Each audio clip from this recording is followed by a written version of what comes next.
Good afternoon, and thank you for joining us this afternoon for the March 2022 OSEP Monthly Technical Assistance Call. Happy Women's History Month, Brain Injury Awareness Month, Cerebral Palsy Awareness Month, and National Deaf History Month starting next week on March 13th. It's also daylight savings this weekend, so don't forget to set your clocks ahead as we spring forward. Before we get started with the presentation on the Child Find Assessment, I want to share a few announcements with you.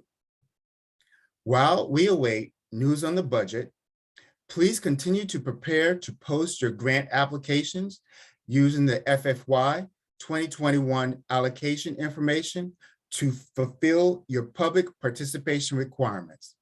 As a reminder, Part C applications need to be posted no later than March 13th, 2022, and are due on May 13th, 2022.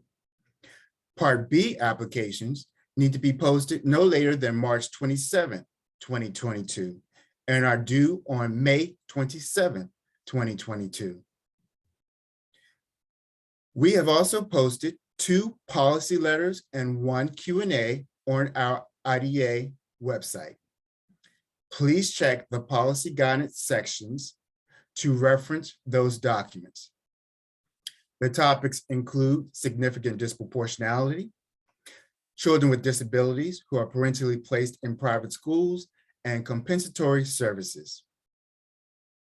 Please save the date for the 2022 OSEP Leadership and Project Directors Conference, which will be held during the week of July 18th. We are accepting proposals for presentations until Tuesday, March 15th at 5 p.m. Eastern. Please note, this is a firm deadline and late entries will not be accepted. You can find more information regarding this year's conference at OSEP's Ideas That Work website by clicking on Meetings and Conferences at the top banner.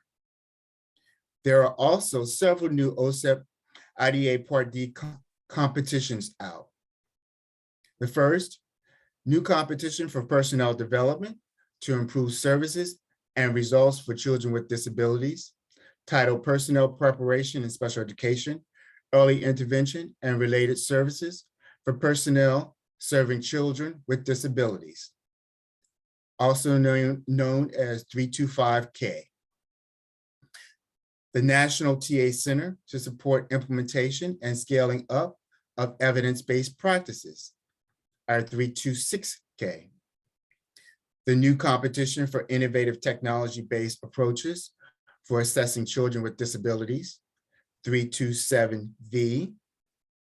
Stepping Up Technology Implementation, 327S. Educational materials in accessible formats for eligible children and students with disabilities, 327D. Please help us get the word out about these competitions to those who you think may be interested in applying.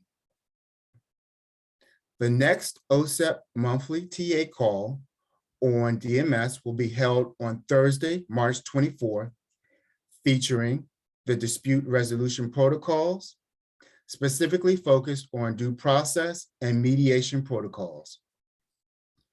We will circulate and post the registration link as soon as possible. Please stay tuned to your email. Check the OSEP Ideas That Work website program page and check our page on Engage OSEP. Now, I'd like to turn it over to Brenda Wilkins and Vanetta Freeman to provide information on the Child Find Assessment. Thank you so much. Thank you, Al, so much for introducing us. Today is a really special day for us. We have been working on this 619 Child Find Self-Assessment for the past 2.5 years.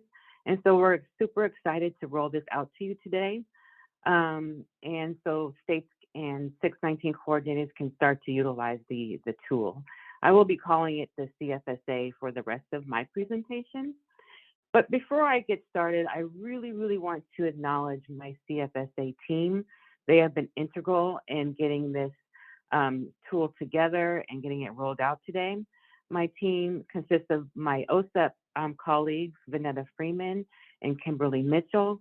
We have our colleagues from the OSEP TA centers, Margaret Gillis from Daisy, Evelyn Shaw from ECTA, and we also had members from the Affinity Work Group, Debbie Kate and Ruth Littlefield, that were very integral in getting this tool issued out to us. So why do we want to focus on child find? One thing we always want to put in our presentations is this quote right here. There is one widely accepted fact. Early and intensive intervention can have a profound impact on the quality of life for children at risk and their families. And that key is early detection. Next slide. Next slide, please. Thank you. So why focus on child find? We want to develop opportunities to strengthen the child find system. We really want to develop, close gaps, and reduce gaps. So we want to develop systems to better track and improve early identification for our children. We want to close those gaps in integrating Part B identification systems within states and, of course, their local communities. We want to reduce gaps in tracking children, of course, from concerns to referral, evaluation, and services. We want to combine all this to provide you with a better child find system, especially during the COVID-19 pandemic when so many children were lost. I do want to tell you today that the tool is posted on the Ideas That Work website with a direct link to the ECTA website. It's all on the ECTA website and on the Ideas That Work. So now I want to gladly turn it over to my colleague, Vanetta Freeman, and she will talk a little bit more about the self-assessment. Thank you, everyone. Thank you, Brenda. So again, we would like to thank our partners, Evelyn and Margaret, in this collaboration in the development of this tool, and share with you that this is a voluntary self-assessment tool for states and local education agencies to use to assess their 619 child find system under IDEA. Next slide, please. Next slide, my apologies. So child find, why do we want to create this child find self-assessment tool? We want to reaffirm the importance of the priority, to reaffirm the importance of the opportunities that are available and our obligation as it relates to child find under Part B IDEA, to reinforce that an effective child find system is an ongoing part of a state's responsibility to ensure FAPE is made available to all eligible children with disabilities. And we know that during the pandemic, a number of children have been unenrolled from schools, not registered, and they also have been receiving instruction virtually. So it is important that we take this opportunity to assess our child find efforts and ensure that we are identifying children who are eligible for IDEA Part B services. Next slide, please. So the purpose of this tool is to help states and support them in establishing an efficient and effective child find system. Similar to the Part C child find tool, the tool has 4 components. The regulatory requirements is the first section. Section 2 is best practices. Section 3 is technical assistance and resources. And the last section is OSEP policy letters and guidance. This tool can be used at the local education agency district level, but also at the state level. You will notice in this tool, one of the largest sections is best practices. And so there will be an opportunity where states can look at their best practices of child find centered around several different themes, such as cross-sector collaboration, data systems, and technical adequacy of screening and evaluation tools. Next slide, please. So we would like to share with you how the tool is organized. As I previously mentioned, there are 4 main sections of the tool.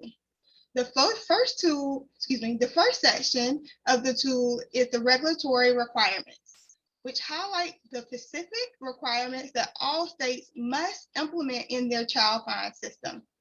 We would also like to note that in this regulatory requirements, we are specifically focusing on child find and not evaluation.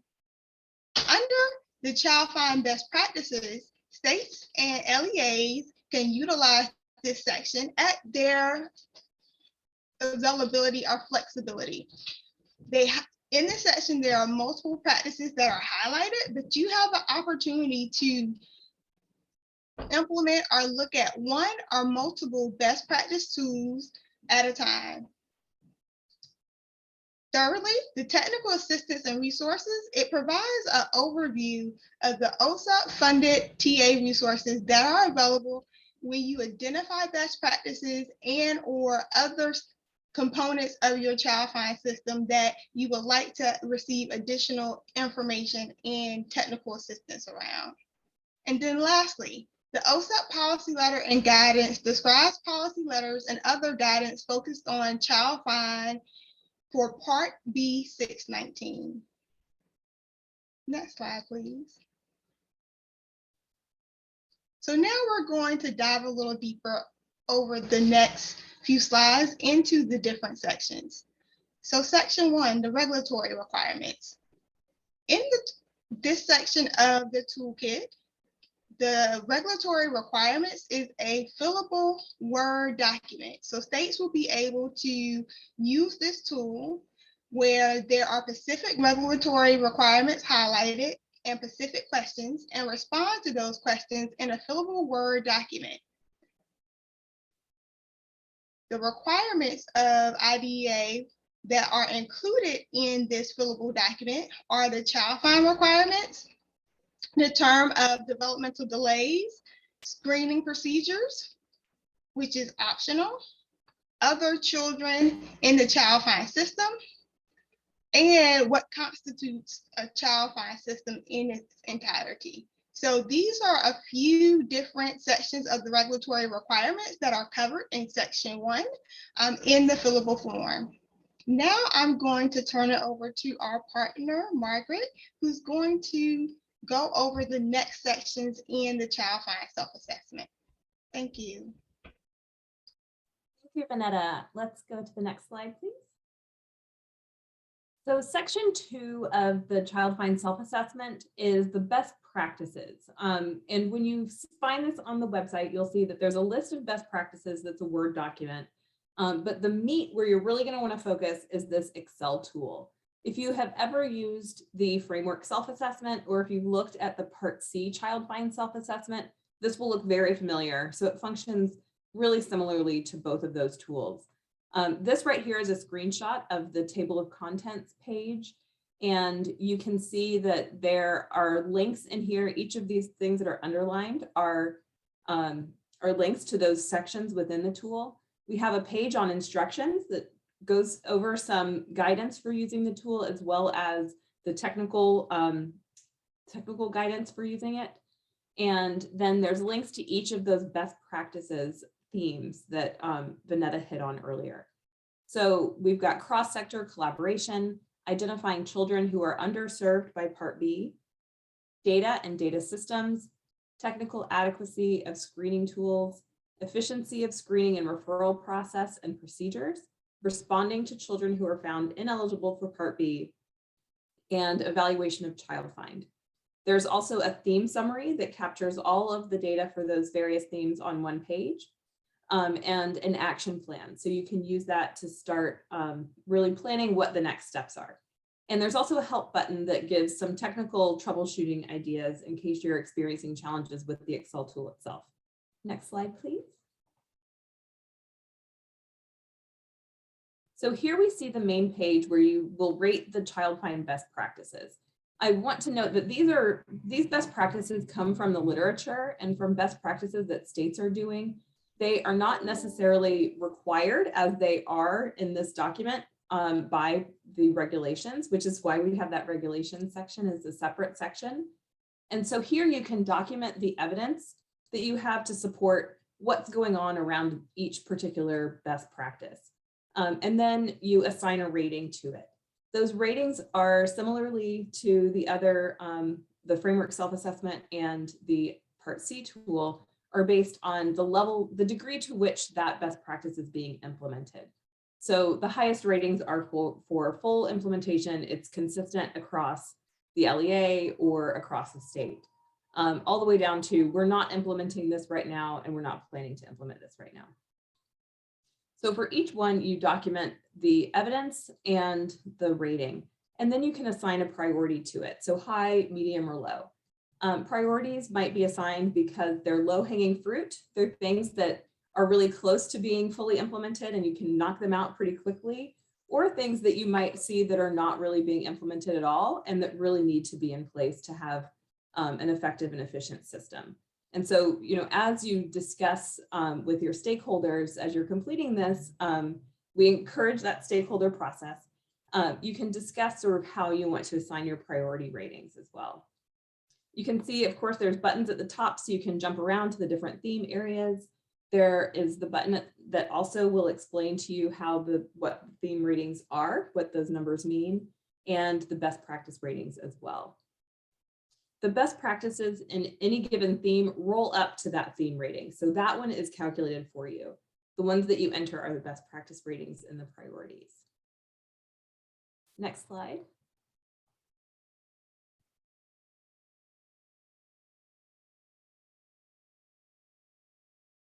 So as I mentioned, we also have a best practice list. So this is on the website.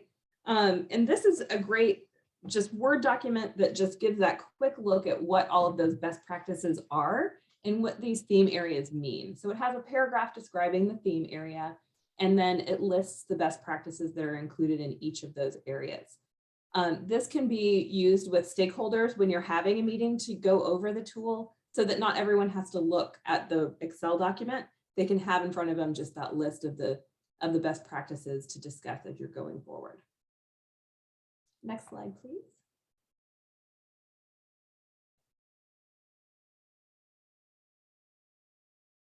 So this is that theme summary tab where it's calculated. And so you see here, the one that has data in it, in this example, is data and data systems, where there was a rating for the theme of 4. So that, again, is where those rolled up, those individual item ratings rolled up to the theme rating.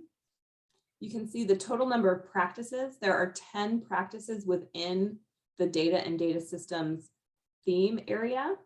And this shows you where those ratings are. So we're rating around 4 in there.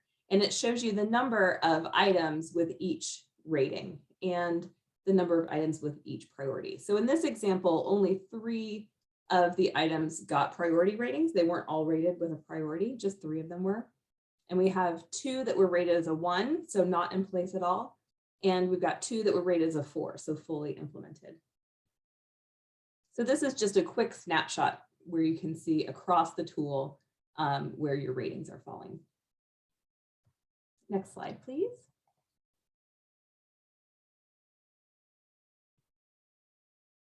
The action plan is another great tool to help you get started with thinking about next steps for addressing these areas that you've identified as high priorities.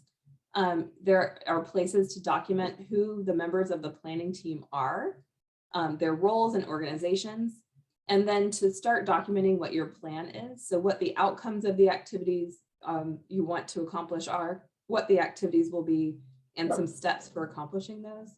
And then there's also space to document stakeholder input.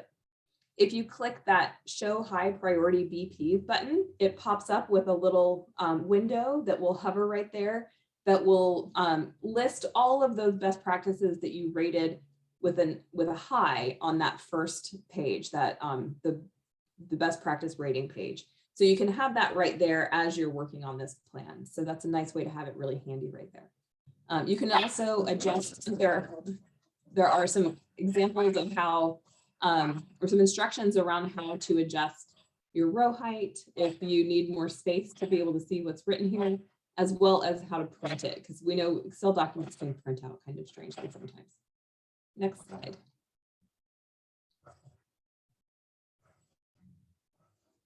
The third section of the tool, Technical Assistance and Resources, as Vanetta mentioned, provides information about what's available from the OSEP funded TA centers around Child Find, as well as other resources related to Child Find. So this is a great place just to look for more information that might help inform those next steps and those improvement activities.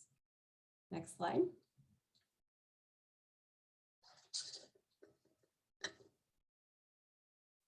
Section 4, the OSEP policy letters and guidance. Again, Vanetta mentioned this. It describes each of the OSEP policy letters and guidance that have been put out that address issues related to Child Find for 619, and describes the relevance of those for Child Find for 619. So this, again, is just a nice way to go and get a quick snapshot of what OSEP has put out so far related to Child Find for 619. Next slide.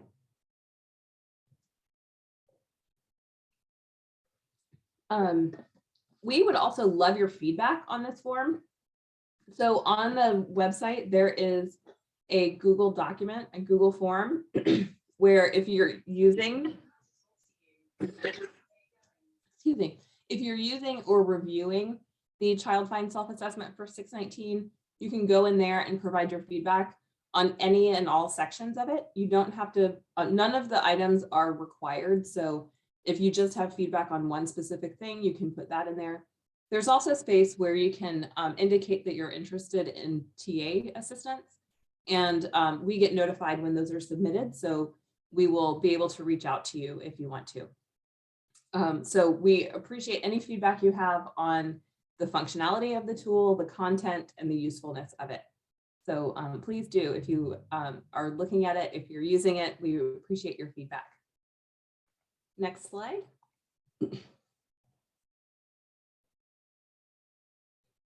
I also want to mention some additional TA resources that are available. We have an infographic on this Child Find self-assessment. That's another really easy resource to use with your stakeholders to just give them a very brief overview of what the Child Find self-assessment is. We are also working on updating versions of other Child Find TA resources, such as the Child Find funnel chart tool and Child Find meaningful differences calculator, to make sure those are relevant for 619. They're currently structured more for Part C, so we're looking at updating guidance and functionality and things like that to make sure they work for everyone. DAISY and ECTA TA providers are also available to support use of the 619 Child Find self-assessment, as well as those other tools. So you can reach out to Evelyn Shaw, whose email address is here, and she's on with me as well. And Evelyn can help get you connected with TA. As I mentioned, you can also put that notification in the in that Google document, but reaching out to Evelyn is a surefire way to get a quick response. So please feel free to reach out. And we've included the link to the tool there as well, which I believe has already been put in the chat. So I think that is it, and we're happy to answer any questions folks might have. Swati, is there any questions in the chat that we can answer? Nope, I don't see questions that wasn't already addressed. We don't have any hands raised. Just a reminder, you can raise your hand or you can put it in the question and answer tab.